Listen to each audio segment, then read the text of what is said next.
অনেক কষ্ট করেছেন, বিশেষ করে প্রশাসনের নেতৃবৃন্দ, প্রশাসনের বাইরা, সাংবাদিক, মিডিয়া সহ সকলকে জানাই মাটিরাঙ্গা পৌর বিএনপি অঙ্গ সহযোগী সংগঠনের পক্ষ থেকে আন্তরিক ধন্যবাদ ও শুভেচ্ছা আজকের আমাদের এই মিছিলের সহযোগিতা করার জন্য।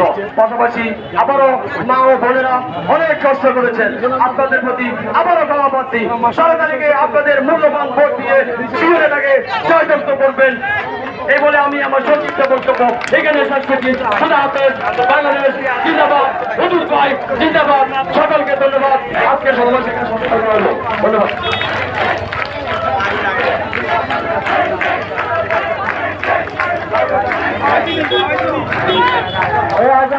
বন্ধ করেন। এই